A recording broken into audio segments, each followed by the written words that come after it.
মহাশয়।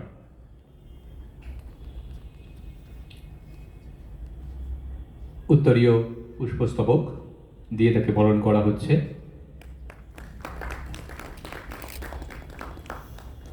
এমন এক সুন্দর নাট্য সন্ধ্যা, আমরা তাদেরকে বরণ করে নিতে পেরে আপ্লুত। কিন্তু আরও ভালো লাগতো যদি আরও কিছু দর্শক, আরও কিছু শ্রোতা আমাদের মধ্যে পেতাম। তার হাতে তুলে দেওয়া হলো নাট্যপ্রহরীর স্মারক। এরপরেই আমাদের সেমিনারের পরে রয়েছে দ্বিতীয় পর্বের অনুষ্ঠান, থিয়েলাইট প্রযোজিত নাটক দুর্গা রহস্য, নাটক উপস্থাপনা অতনু সরকার। আমরা আজকের দুই আলোচকের অনুমতি নিয়ে আজকের সবার আলোচনা শুরু করতে চলেছি। আমরা সবাই জানি যে থিয়েটারের সঙ্গে রাজনীতির একটা ওতপ্রোত যোগ রয়েছে দীর্ঘকাল ধরে, এবং থিয়েটার তো আমাদের কথা বলে, আমাদের সমাজের কথা বলে। সমাজ রাজনীতিকে বাদ দিয়ে হয় না। থিয়েটারের সঙ্গে তাই রাজনীতির একটা যোগ রয়েছে। সেটা কোনো দলীয় রাজনীতির কথা আমি বলছি না, কিন্তু বৃহত্তর অর্থে, বৃহত্তর দৃষ্টিকোণ থেকে রাজনীতি যার সঙ্গে মানুষের জীবনযাপনের একটা যোগ রয়েছে, সেভাবেই সেই থিয়েটারের সঙ্গেও রাজনীতির একটা ঘনিষ্ঠ যোগাযোগ আছে।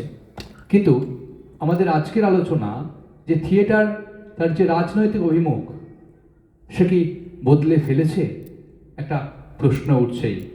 সেই প্রশ্নে প্রথম আলোচনা করবেন আমাদের বিশিষ্ট আলোচক মাননীয় শ্রী তমাল মুখোপাধ্যায় মহাশয়।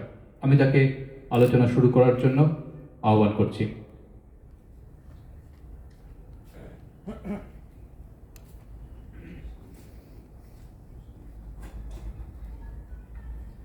নমস্কার, শুভ সন্ধ্যা। মঞ্চ উপবিষ্ট আমার শিক্ষক, নাট্যগুরু, নির্দেশক, গবেষক শ্রী শেখর সমাদ্দার মহাশয়কে আমার প্রণাম। আগত বন্ধুদেরকে এবং আমাদের অগ্রজরকে আজকের সন্ধ্যার শুভেচ্ছা জানিয়ে আমি আমার বক্তব্য শুরু করছি। এবং নাট্যপ্রহরীকে এই সুন্দর সন্ধ্যা আয়োজন করার জন্যে আমার আন্তরিক ধন্যবাদ, এবং আমাকে আজকে বক্তা হিসেবে এই বিষয়ে নিজের অভিমত ব্যক্ত করার সুযোগ করে যাওয়ার জন্য ধন্যবাদ। থিয়েটার এবং রাজনীতি অন্তত পশ্চিমবঙ্গের প্রেক্ষাপটে ওতপ্রোতভাবে জড়িয়ে আছে, এবং যে থিয়েটারটা নিয়ে আজকে আমরা কথা বলবো, গ্রুপ থিয়েটারের জন্মই রাজনীতির সূত্রেই হয়েছিল, এবং আইপিটিএ ভেঙে যখন প্রথম বহুরূপী জন্ম হয় সেখান থেকেই সেটার রাজনৈতিক কারণবশতই হয়েছিল। কিন্তু আমি সেই ইতিহাস নিয়ে কথা বলবো না, তার কারণ আমি মূলত এই প্রজন্মের মানুষ। আমি আমার প্রজন্মের কথা এবং রাজনীতির সঙ্গে যুক্ত থিয়েটার এবং তার অভিমুখ নিয়েই যতটা আমার দেখা, আমার বোঝা, সেটুকুকে ভাগ করে নেব আপনাদের সাথে।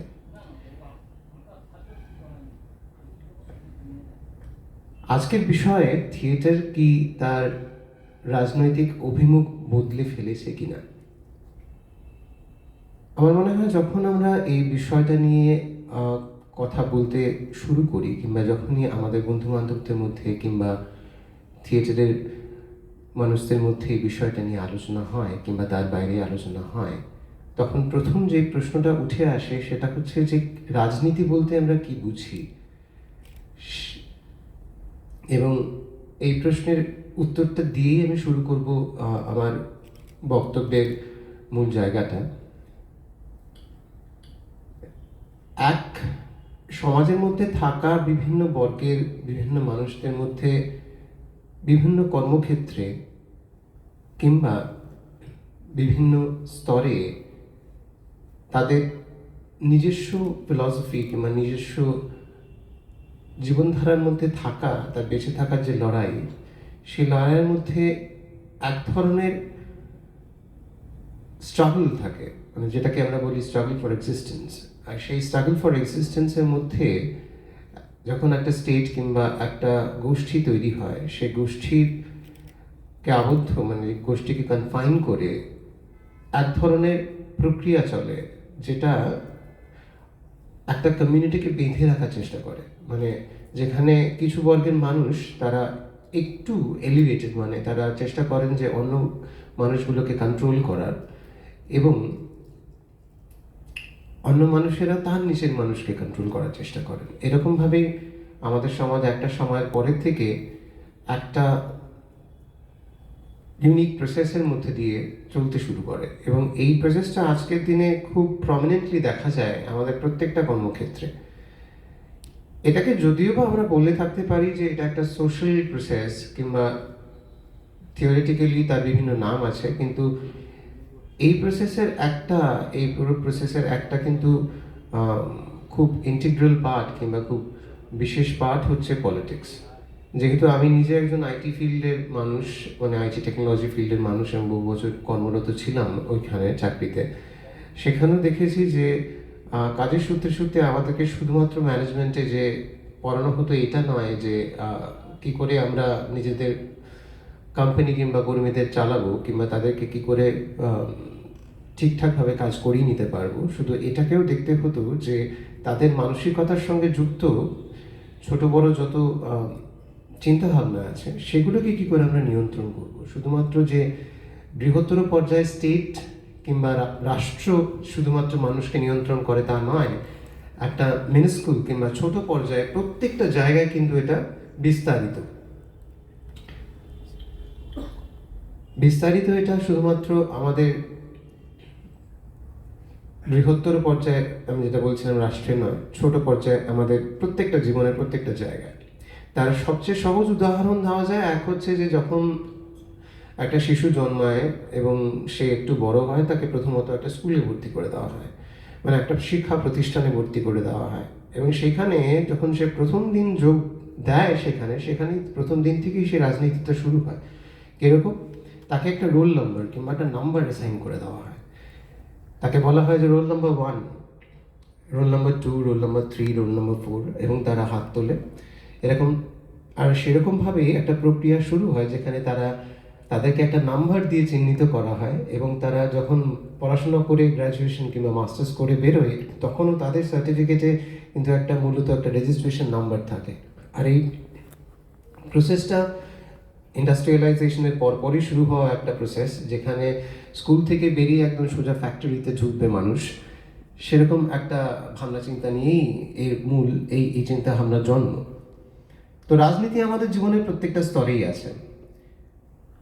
সে স্কুল থেকে স্কুলে যাওয়া ছোট বাচ্চাদের মধ্যেই, মানে বাচ্চাদের প্রক্রিয়ার মধ্যেই হোক, কি অফিসের মধ্যেই হোক, কি অন্য যে কোনো প্রতিষ্ঠানের মধ্যেই হোক না কেন।